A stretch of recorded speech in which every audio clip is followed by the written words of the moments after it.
I know it's been fire all month long. I don't know what to tell you. This is Women's History Month, and we celebrate. We going, woo!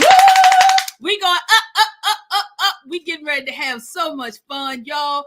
These interviews, you're going to love them. These women have been dropping fire, dropping knowledge. You better pull out, if you have not already, if this is your first time, your second time, I don't know how many times you don't watch these interviews. You already know. You better have your pen and paper ready because the knowledge is getting ready to be dropped. You getting ready to find you. I declare and decree you are going to find somebody over the course of this series that you are going to work with. You will work with, and they're going to help you take what you're doing and take it to the next level. So, all right, y'all, I got somebody that I just love hanging out with.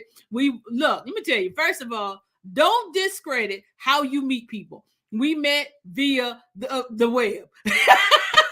Yes, this is one of my internet connections. And then we finally met in person, and it's been awesome ever since. It's just been, a divine connection. You cannot discredit how you meet people, but you always have to make sure that you show up as your authentic self, because when you show up as your authentic self, then it's always a win-win situation. So not to hold out, not to wait any longer. We're getting ready to bring up our guest for tonight's show, and it's none other than herself, Miss Apostle Sabrina McKenzie. Hey, girl. Woo!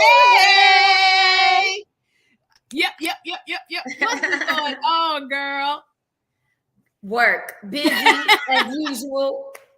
Right. I have the Black women syndrome. Very bad. Oh, I know. Because it's almost like Rihanna's song. You got to work. Yeah. Work, like my theme song.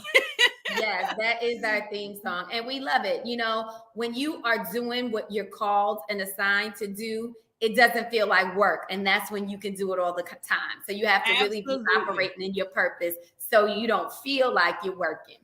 Absolutely. So for those of you that are not familiar with who you are and what you do, why don't you share with them what you're doing and how and who you are and how you're doing? Because y'all, believe it or not, she actually has done reality TV. Don't sleep.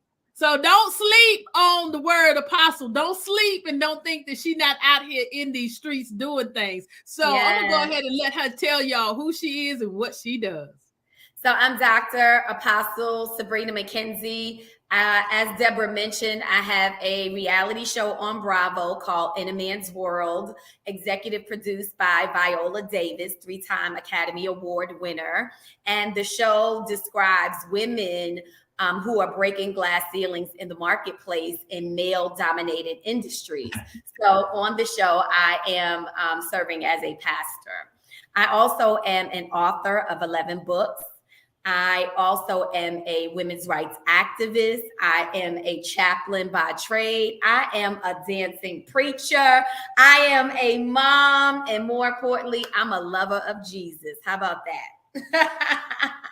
I love it. And I think the biggest thing that really stands out to me is that you are a woman that is active in ministry, working, that's unashamed of who she is and working out in this industry that most people don't connect with, let's say, with the Jesus in me out front. Yeah, I found that, and also I grew up in a very traditional church, a very traditional background. And when I was growing up, it was not a common thing for preachers to operate in the marketplace full time, or it was not really accepted. However, Jesus, when he looked for his disciples and he chose people to work with, everybody that he found had a marketplace job. He found an accountant. He found a fisherman. He found people that were actively engaged. So if you just want to come to the church and die in the four walls, then the church is not really about you. God is calling us to occupy until he comes on earth as it is in heaven. So when you get saved, that means that you're saved and you're anointed to do something. That means you got to get busy, and you got to get busy in the marketplace. Absolutely. And so many times when we get in the marketplace, since you brought that up, since we gonna talk about it. Look, let's talk about it, because so many times when we connect, and look, let me make sure I'm in the camera. When we say church and marketplace, a lot of times the church wants us that's in marketplace to diminish ourselves. How do we, and I've asked this question when it's come up a lot of times, because I want to hear what their thought process is, because so many times we feel like we have to downgrade who we are in our services when we do work for the church or work for something in ministry. How do you make that work? How do you go in and still be who you are, and I'm gonna say it like I feel it, and get paid? Okay. I'm glad that you asked me that, because I was actually having this conversation with myself on today, and acknowledging and really I'm celebrating myself that this year 2023 I really learned the word no. And no means no in English, Spanish, and French. It's so synonymous with different languages because it's still no. And we have to get in the business of doing business with people who value us. Never shrink who you are to make other people feel better about themselves, their gifts, or whatever. Just because I love Jesus, salvation is free. But guess what? Ministry costs.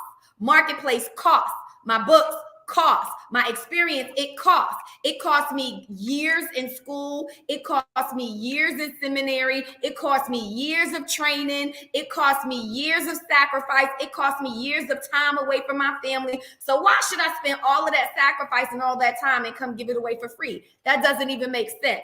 But for the marketplace leader, you have to be okay with turning down things that are not applicable to your assignment. Everybody is not your assignment. And so I realized, if you don't have the finances and the resources to take my course, that course may not be for you. Maybe I'll have something else. I do free things all the time, and you can jump in on that one. But I cater to a specific audience, and I don't downgrade my price, and I don't lessen or cheapen my value. Valuable things are found in the back. When you go into a jewelry store and you look at all the cubic zirconium, it's going to be in the front, it's going to be on the shelf. But when you want to bring out real diamonds, they got that hidden in the safe. I've been called to serve people that have diamond-like faith. You've gone through hell and high water to get where you are. And guess what? Diamonds come from coals. So if you're ready for the training, for the experience, of people who are qualified. I didn't get my degrees, just offline. I actually sat in class, served, trained, and now I'm willing to pour that information out on you, not for free. Amen. Yeah. And that is so valuable, because a lot of times we think we have to only stay in the room with the cubic zirconia. We think that we have to just stay in that area of the look rich, but I'm not supposed to be rich, because we go through imposter syndrome. What do you say to someone, especially women in ministry? We go through that imposter syndrome. We go through that I can't afford the hat that she got on. Our church is not as big as their church. My ministry is not as big as their ministry.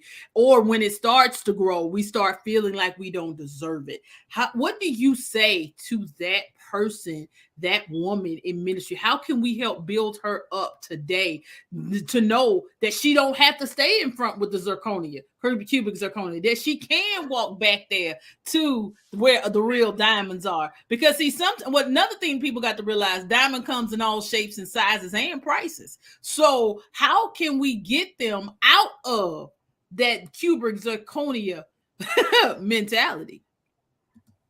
I'm glad that you asked that, sis. And a few things came to mind when you said that. First of all, I want to say, never despise small beginnings. Okay. I growing up, I always got backlash because I had expensive taste. You know, I was not necessarily, I didn't grow up in the ghetto, like in the hood, because my mother came into some money and she moved us into a place called Queens. And so I had a backyard, I had a pool.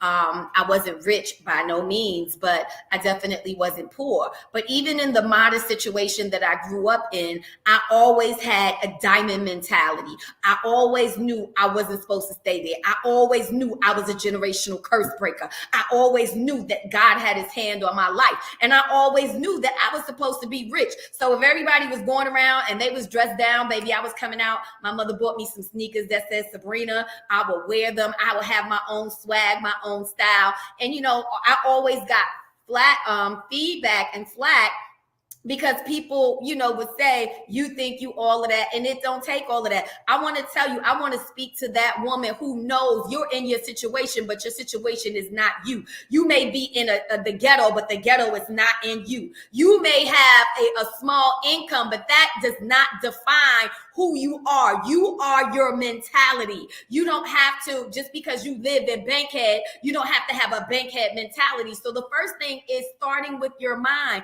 The Bible says, be ye transformed by the renewing of your mind. And some people, you're in a small, humble beginning, but don't despise it. I want to tell you, the way out of that is to change your address in your mind. Every day that you wake up, TD Jake said, you got to dress for success. You got to dress for where you're going. You got to dress for where God is calling you to. I don't care if everybody around you got their pants sagging and their drawers hanging off their butt. Baby, get off and put on your fur coat. Go to the door and just practice and say, God is changing my location. I'm talking to the diamonds on today. It doesn't matter if you are with diamond people right now. Just begin to practice. Get dressed. Do your hair. Put on makeup. Research. Train. Study. Because God is not going to keep you in that small beginning. As you begin to change your mindset, you are changing your location. You are changing the people that you hang with. You are changing your vocation. If you are in a circle and you are the smartest one in your circle is too small. Get around people who know more than you, who think higher than you, who have a diamond mentality. It all starts with you. Come on, somebody. Woo! Baby, I'm about to run up in here because that is so powerful. Come on, walk to the door with your fur coat on. I'm loving Come it. on. I am loving it. Because, you know, a lot of times people don't realize it's just that simple, that one simple thing that you do, that one simple thing that you just start saying to yourself and you start doing. It's like I got into the habit of just opening the door and saying, God, you are welcome into this place. And I start doing it every morning. I say, wake up my creativity, wake up who I'm supposed to be. And the crazy part, I'm just opening the door. That don't mean God is not in your space, but you doing something physical to make you into actual. Yeah. So you is like, it's giving you that vision, because sometimes we don't realize that what we do, and we do it consistently, gets into our mind, our heart, and our spirit. And then once we get it into our mind, our heart, and our spirit, it starts to work. You start to attract, because you, again, like I told you, how we met was just like really the laws of attraction, because I started to change how I was thinking. And for all I know, you started changing how you were thinking. And that's when people start to come to you and gravitate to you. So this is my next question for you. Is like, how do you know? Now, this is the key right here. This is a juicy one. How do you know when you start getting into that spirit of attraction, you also start to attract the wrong ones? How do we get rid of those? And then what is a good test to know that this person is? Because you've been in this a while, so I know you have done this. How do you know it's time to let this person go because they were only attracted to you because of where you were going or on your way to? Okay, I'm glad that you asked me that. So a few things come to mind when you say that. First of all, when you begin to elevate your mind, when you begin to think things that are good, that are pure, meditate on those things that are perfect. I want to just touch basis first on what you said, Deborah, when you said affirmation. You go and you open your door and you say, God, you're welcome in here. Begin to affirm where you are and where you want to go. I'm the head and not the tail. I'm above and not beneath. I'm seated in heavenly places. I'm rich and I'm a lender to nations and not a borrower. Blessed am I going, blessed am I coming. I have the favor of the Lord. I am a bank. Therefore, the Lord banks on me. You got to speak those things as though they were. Now, she asked me, how do you know when you are going higher or when it's time to let people go? Well, I would like to liken it to a air balloon. Those air balloons that are the real huge ones, when they're down on the ground, they have different sacks in them. And those sacks are actually keeping them on the ground. But when the owner or the trainer or the one that's using it is ready for those air balloons to go high, they have to take off the baggage. Some of y'all need to undress and start taking off the baggage, because God is calling you higher. He is elevating you. He is taking you to the next level. And those homies that you were with, those old friends, that old boyfriend, that old, those old people, your old classmates, they are not ready to elevate. And therefore, you got to get rid of the baggage, because you cannot go higher until you dump some things off. And it's time to dump. Now, how do you know that it's time for you to elevate and go higher? When you renew your mind. Like Deborah and I said, we met in a mutuality of just the airspace. When you renew your mind, you elevate your energy, and high energy equals high energy. God will start bringing things into your path that will elevate you. I remember one day when I started practicing mind elevation. I started practicing affirmations. And by the way, I wrote a book, a prayer journal that you can say your daily affirmations every single day. Since January 2023, 4 things have manifested by me just using the power of elevating my mind and speaking those things as though they were. But here goes an example. When I began to practice this in 2022, one day this guy inboxed me. Now, this particular gentleman was the highest at the time income earner. He was a 9-figure income earner in the multi-level marketing, the MLM industry. And he inboxed me, wanted to get to know me, wanted to take me out to eat, wanted to have a drink, XYZ. And he was like, I don't even know how I came across you. It's so interesting. And I sent a message back to him and said, I know how you came across me, because I elevated my mind. I changed my frequency. Some of y'all right here need to change your frequency right now, because God is calling you higher. And you don't have to worry about letting people go. As you go higher, them bags gonna start falling off. As you go higher, the people that don't want to get up early and stay up late, they gonna start falling off. As you go higher and you say, I can't go to the mall because I got to study today, those girlfriends are gonna start dropping off. You don't have to worry about shifting your circle. As you elevate your mind and change your frequency, new ones are going to come in and the old ones are going to fall off. Come on, somebody. Woo! Girl, I hope y'all taking notes of everything that she dropping on us today, because that hot air balloon just did something for me. That's what I want to drop the mic. I need to drop the mic. Yes, I was like, that did something for me, because I was like, all I can see is that you are that hot air balloon. As you are going up, that baggage that was keeping you on the ground, you got to drop them things off and see. I'm visual, and so I just started seeing names on those bags. Come on, dead weight. I saw that bag of meeting people that stabbed you in the back, and you still holding on to it. I'm thinking I saw that bag of people that was lying on you, that was cheating on you, that was using you for your gift. Yeah, I saw all of that just falling off. See, y'all got that, Deborah. I see bags of depression. I see bags of fear. I see bags of debt. I see bags of generational curses. Come on, you got to let all of that. You got to change your garment. Oh my God. You got to change your clothes. You got to Deborah said, put the fur coat on, go to the door and open it and call those things good in. But in order to do that, you got to let go of some fear. Let go of some debt. Let go of those things and let go of some people. Child, that's a whole workshop right there. Because see, what you need to do is start putting them names on them bags. And as you go up, just take them off. Just take them off. You know, like we used to do in school, you put the Velcro, the little Velcro thing, let and just listen to it. Okay, so that's a good leadership exercise. I love that. You know, create the balloon and just name your bag. Whatever that bag is that you want to get rid of. And every day that you wake up, rip that thing up. Throw it in the trash. You could throw it in the trash and you ain't got to worry about it no more. Just speak what you want to see. What you want to be. Look, we done created a whole workshop. Y'all don't be trying to take our workshop.